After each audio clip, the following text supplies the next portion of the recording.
privilege to introduce the person who had the ability and the character and the drive and the expertise to build on the foundation that Arthur laid, Dean Larry Jameson. Larry, take it away.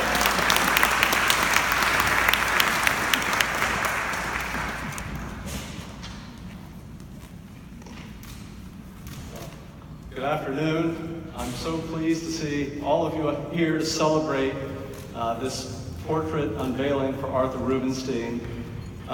In particular, Arthur, I want to welcome your family members, Denise and Jeffrey.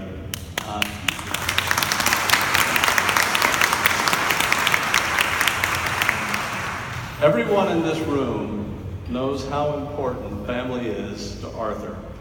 Not just his own family, but all of our families. Because any meeting that you had with Arthur, what was the first question? How's your family? How are they doing? How are you doing?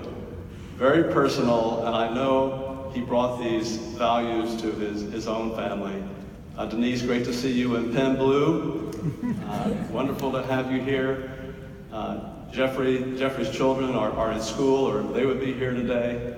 And Errol's far away and couldn't make it, but just it's terrific to schedule this around the theme of family. And we're privileged to have President Gutman here, who partnered with Arthur for a decade to orchestrate the incredible growth and momentum that we've witnessed during the time that Arthur was the dean, and the foundation that he built, as Amy said, that we've been able to continue. Now, before we talk about the portraiture, I just want to share a little bit of a story. Arthur didn't want to have a portrait made. That's an understatement.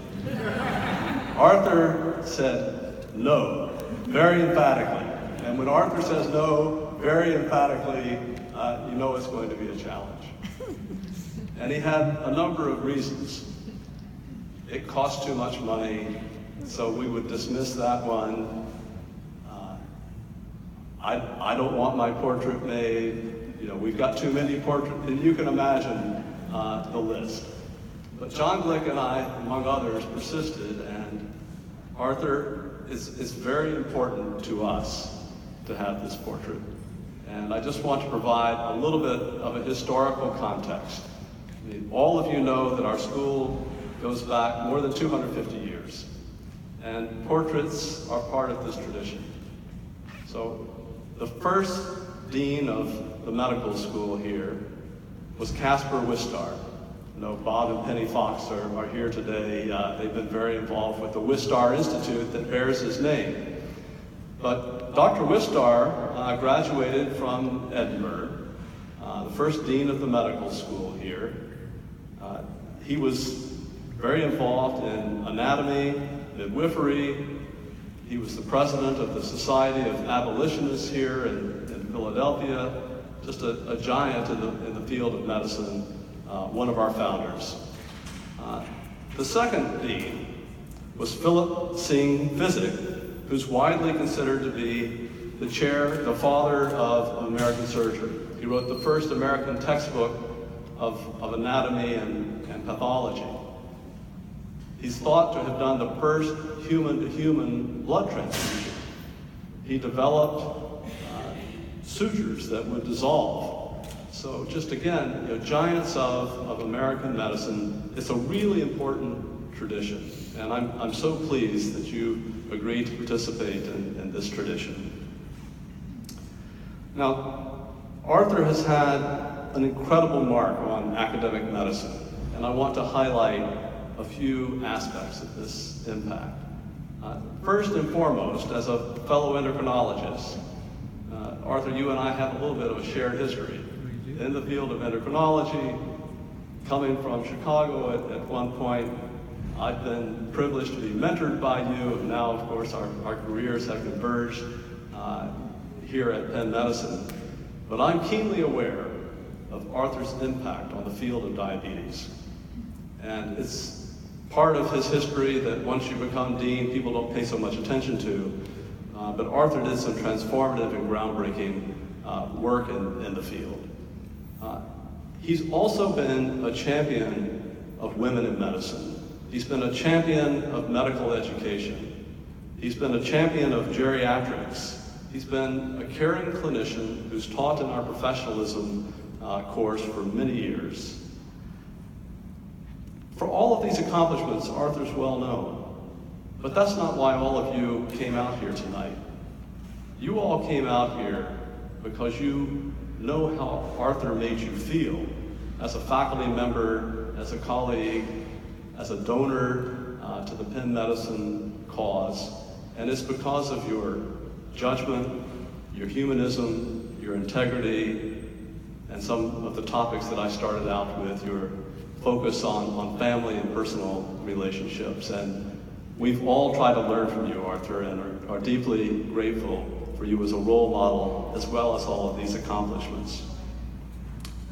Now, during the time Arthur was dean, and we'll hear more about this, 38 endowed professorships were raised. An enormous amount of research funding came in. Penn was ranked very highly throughout that tenure.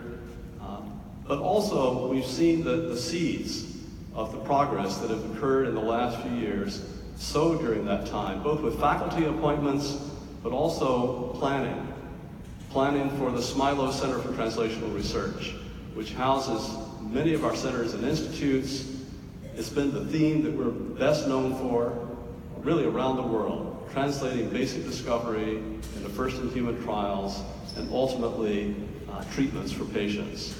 And Arthur, I can't think of anyone in the world who's championed translational research more than you have as a broad theme, and we were fortunate that much of it occurred here at Penn Medicine. So he and Ralph Muller, who you'll hear about soon, partnered to develop a lot of the plans for this campus. And I mentioned Smilo Center for Translational Research.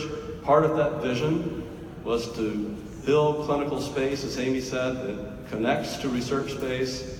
And the final phase is going to be the new pavilion in the place of Penn Tower. For all of us who knew Penn Tower well, we're very happy that it's come down. It's actually a little hard to appreciate the scale of what's about to happen because we envision it will look like Penn Tower, but it's going to be 3 times the size of the Philadelphia Art Museum, just to give you a sense of what's about to happen. And Arthur, you and I talked about this even before I came. It's a very exciting undertaking. Let me highlight just a few of the important awards that Arthur has received, which will give you some sense of the breadth and impact of his career. Arthur's been the recipient of the Abraham Flexner Award for Distinguished Service to Medical Education from the AAMC. This is arguably the highest award from the AAMC. He's been the recipient of the Robert H. Williams Distinguished Chair of Medicine Award, which is the highest award from the Association of Professors of Medicine. These are chairs of departments of medicine.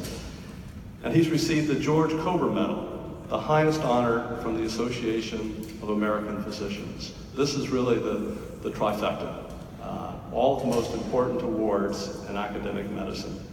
Here at Penn, in addition to this portrait, we've named the auditorium that's down in the Smilo Center for Arthur. We've got a lounge on this floor named in his honor. There's a chair professorship that was contributed to by Janet and John Haas, as well as Anne and the late Jerome Fisher. We recently bestowed this professorship to Celeste Simon. I think many of you know Celeste.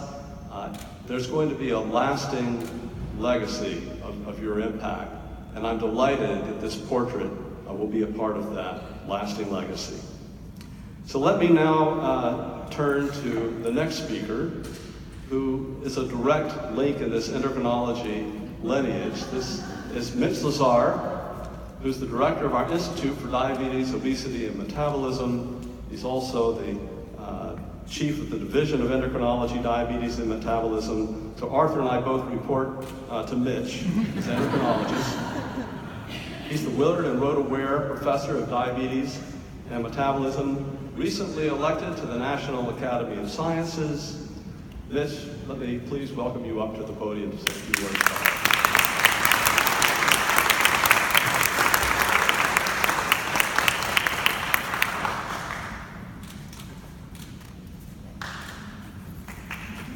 Thank you, Larry. I'm really thrilled to have this opportunity to honor Arthur Rubenstein, along with you, President Gutman, Ralph Muller, and so many colleagues from Arthur's Penn family, as well as his nuclear family.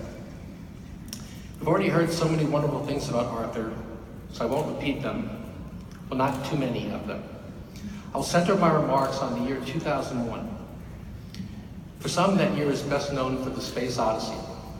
Here at Penn, was the critical time when Arthur came to the dean of our medical school. Prior to coming to Penn, as we've heard, Arthur was already famous as one of the most well-respected and honored chairs of medicine in the country, and a very successful dean at Mount Sinai.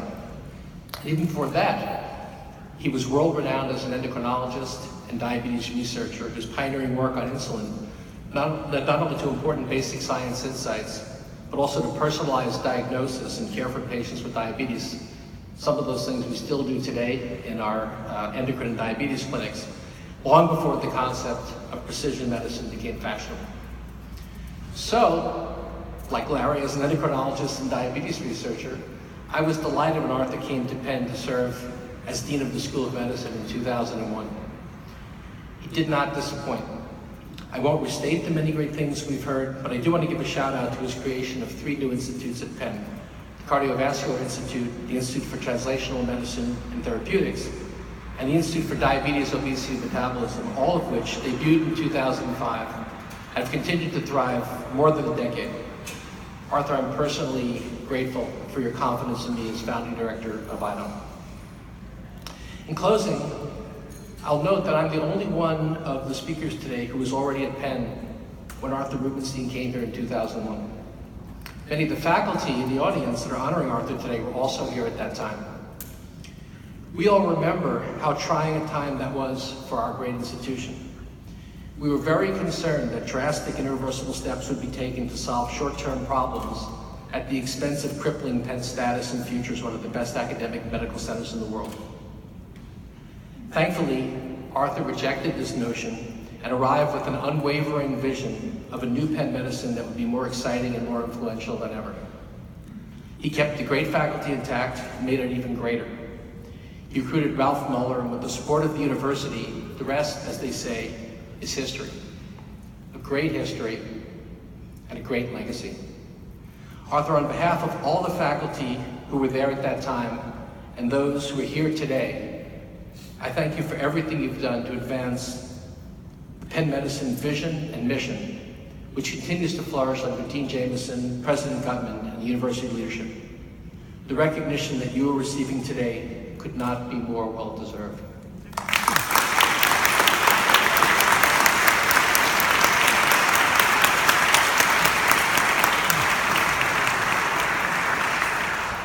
It's now my pleasure to introduce Ralph Muller, the CEO of our great University of Pennsylvania Health System.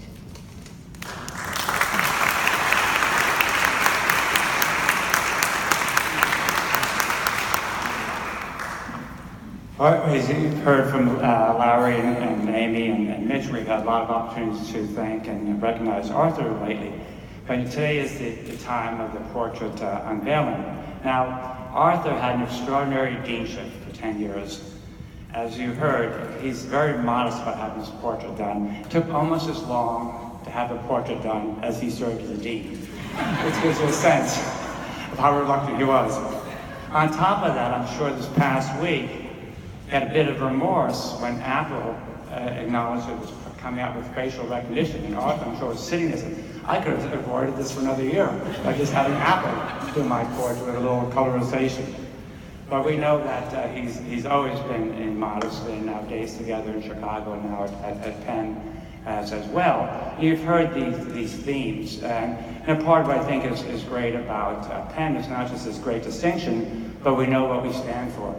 And these themes of advanced medicine with the Perelman Center next door, translational medicine in the Smilo building right behind us, as Mitch acknowledged, the kind of convergence when we created the the Diabetes and Obesity Metabolism Center that Mitch headed, the Cardiovascular Institute that was first headed by Mike Pomsek, now our distinguished chair of medicine. I don't see Garrett here, but IPMAT was created at that time, and obviously the legacy in the Cancer Center of Translational, is Garrett there? Okay, Garrett, I see Garrett now, thank you. And the Cancer Center as well, with John Glick at the time, and now the baton has been passed to Bob Bonderheide. And these themes of translational research and advanced medicine have really what we're known for around the world, and the fact that all the faculty, the staff, the nurses, everybody knows that's what we're here for. And the fact that we know what's the core of our being, and that causes patients to come to us from both, not just around the region, but around the world, is what Arthur championed here.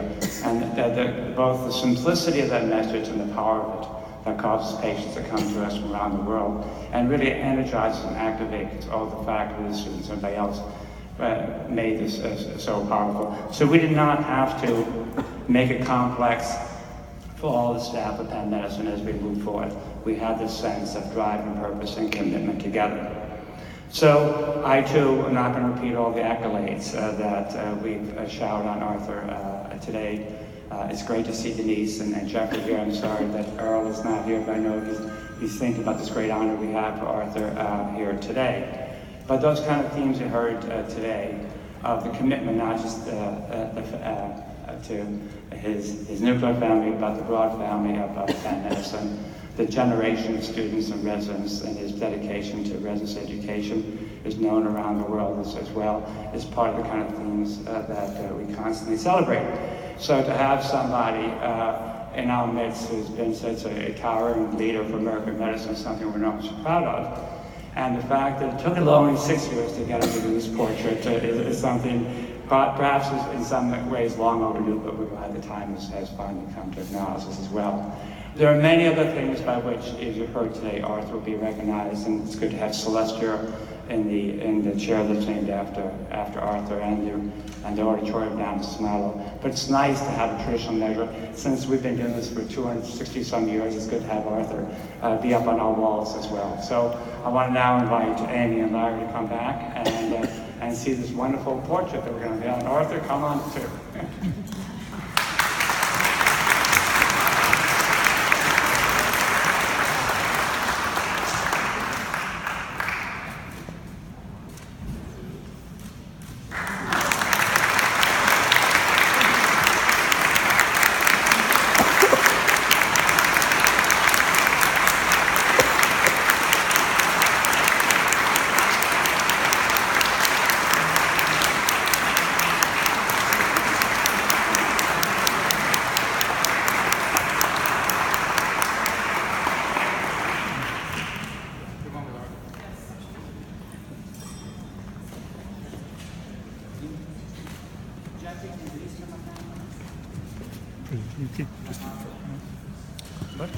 No, hold on. Take your time.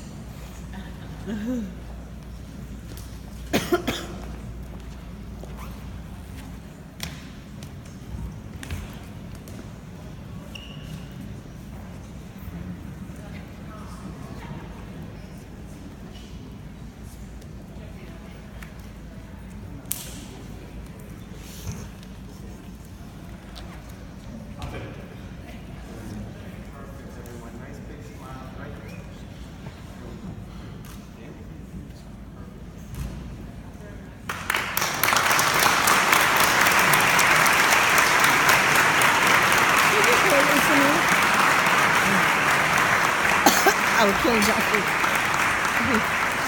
I want to take a picture for you, but I'm taping this for him. Thanks. Join the merriment. Yes. President Gutman, Dean Jameson, Ralph, Mitch, members of the Board of Trustees and members of the IDEM Council, and our special colleagues and friends. I feel so grateful and blessed to be part of this great institution and to be the embarrassed recipient of all this praise which has been directed at me. However, the least I could do is to try to put these laudatory comments into perspective, because the evolution of Penn Medicine in the past 3 decades has depended on many wonderful people who have a major share and share with me this happy day. Of course, the risk in doing this is that one cannot possibly mention everyone who contributed to our success. And so I ask in advance for your forgiveness if I inadvertently fail to mention your important contribution. Although our medical school, as you've heard from Dean Jameson, is more than 250 years old, its modern incarnation began with Bill Kelly's recruitment in 1989 from the University of Michigan. Bill had a clear vision of the potential of an integrated medical center in which education, research, and patient care enhanced each other under a single leader. Unfortunately, his plans were temporarily derailed by a financial catastrophe, which placed Penn Medicine and our great university at risk and led to the possibility of selling the health system to a for-profit hospital company called Vanguard. This decision would have been a disaster for our university, and it was prevented by the true heroes of our institution, namely the faculty, who met with the university leadership and made it clear that this would be unacceptable. I cannot stress how important that unified faculty response and their belief in our institution was to all of our subsequent success. And it reinforced my long-standing belief that academic leaders are chosen to serve the faculty and students who are of central and critical importance to the core values and the success of our institution. In the late 90s then, Penn Medicine began its turnaround. The faculty and its remarkable leaders, but particularly the department chairs, chose to remain at Penn despite many obvious opportunities to leave. Art Asbury stabilized the academic programs, and Robert Martin and his team began to write the health system finances. President Roden and John Fry, in consultation with their impaneled search committee under the chairmanship of Dwight Evans, who's here today, asked me to consider the Dean EVP for the health system position. My long-standing, very positive interactions with many faculty colleagues at Penn who I've known for a long time, as well as encouragement from President Roden and Mr. Fry, led to an interview in Baltimore with Mr. Jim Reapy, who was chair of the University Board of Trustees. When Mr. Reapy said that he and his fellow trustees would put the sale of the health system on hold for just 2 years and give us all a chance to improve its finances, that was all the faculty and the leaders and myself could ask for. I arrived at Penn together with my close colleague and advisor, Susan Phillips, who's here today as well, in September 2001, just before our country's 9/11 tragedy, which in a kind of a way put our challenge in its correct perspective. We steadily and methodically over the years built a wonderful team of leaders, including Glenn Galton, Gail Morrison, Alan Wasserstein, Lisa Bellini, Susan Phillips, Michael Black, and Vicky Mulhern, amongst others.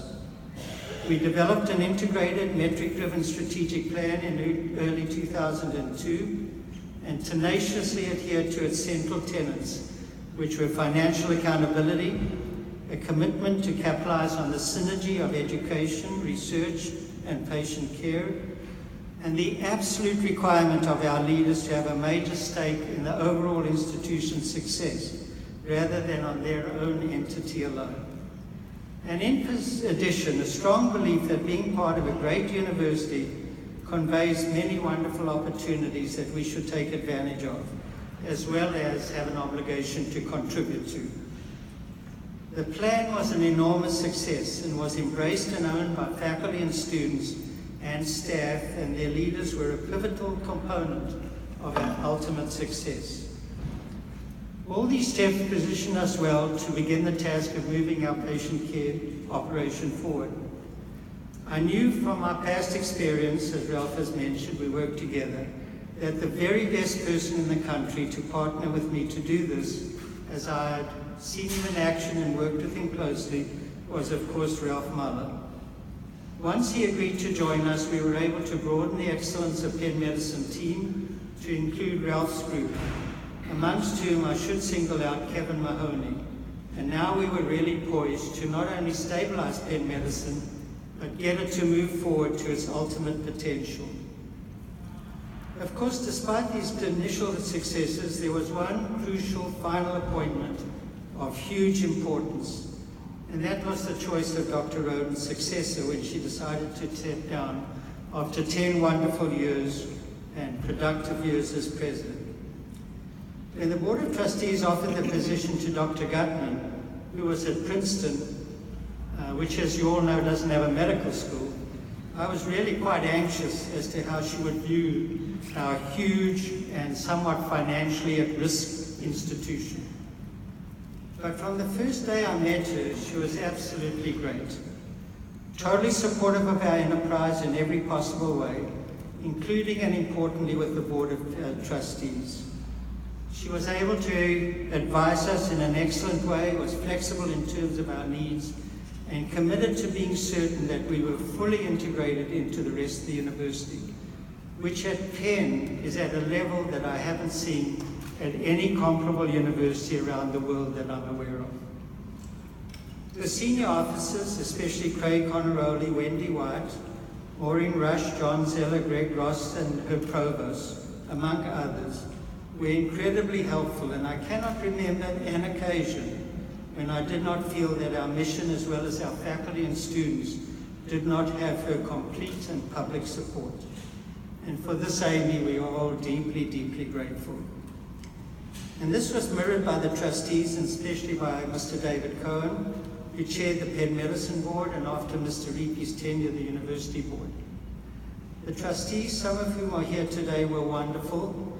They evaluated our programs with legitimate criticism and with praise when deserved, and very often with financial support, which was remarkable at that time.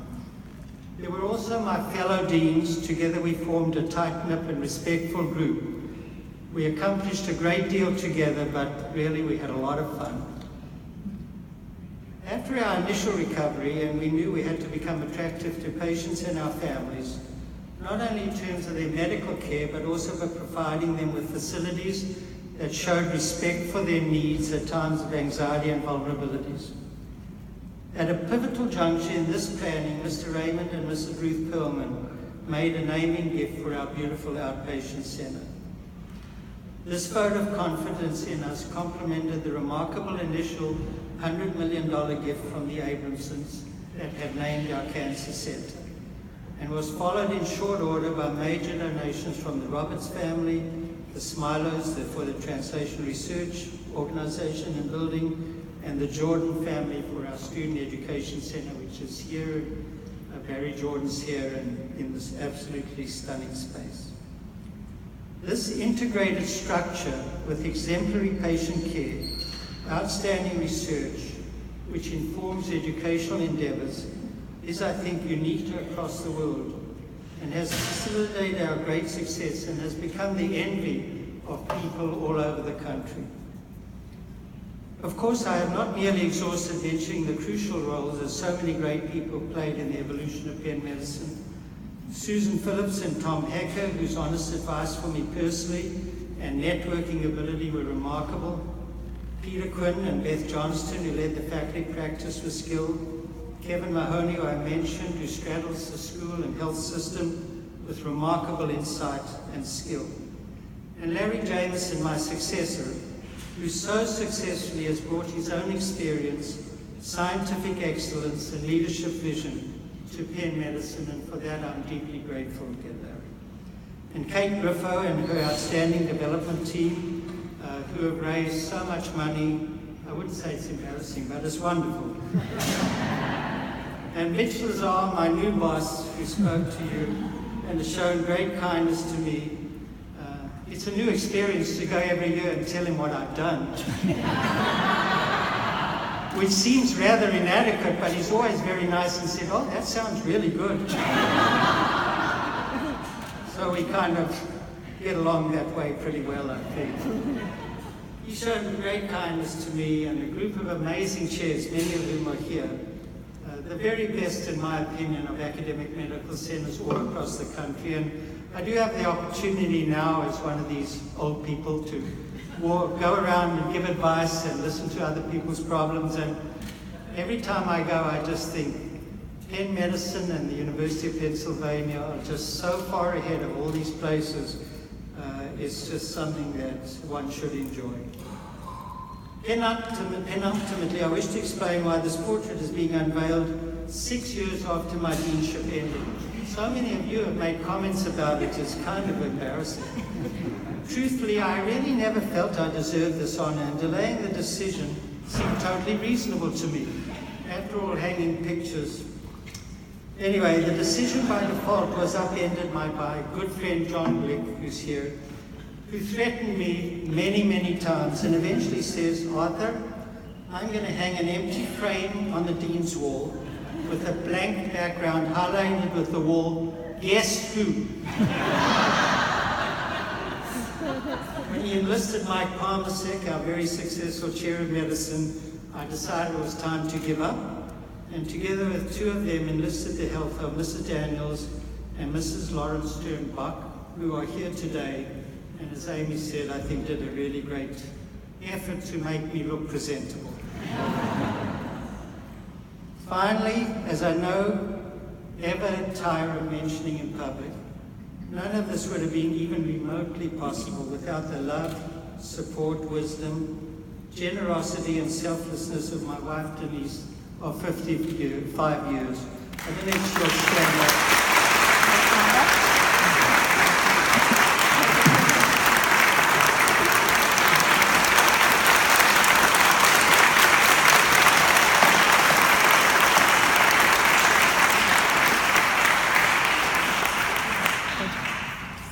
Simply stated, every major decision that I have made was influenced to the better by her. And very serious errors that I came close to making were prevented by her timely intervention. If I had my choice, I would have included her in the portrait, as she deserved at least half of it, and realistically, more than half. But my advisor said that wouldn't go at Penn. So. Anyway, if you can imagine her there, that's what she deserves. I also wish to acknowledge the role of my wonderful son, Jeffrey, who's here.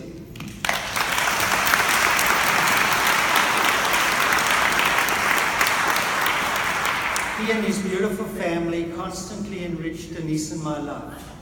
He is the Skirbel Professor of Jewish Thought and Literature at NYU, and a terrifically successful Talmudic scholar of whom Denise and I are very proud. His oldest daughter, Ayelet, has just been admitted to Penn. I had no role in this. And after a gap year in Israel, she'll join her proud grandfather at this great university.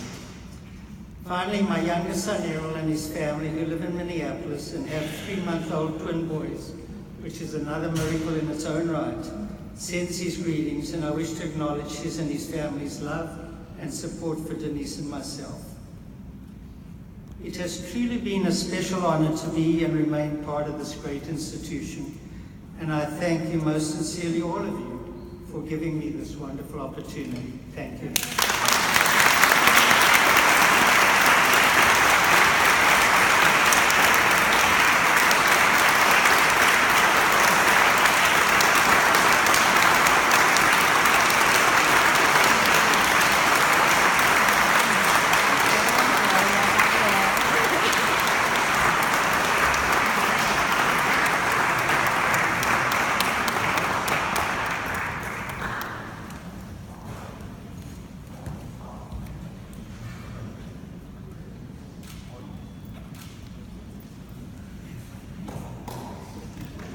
While this concludes our formal remarks, it would be unfortunate not to take full advantage of having Arthur here with us. So please enjoy the rest of the reception. Arthur, congratulations.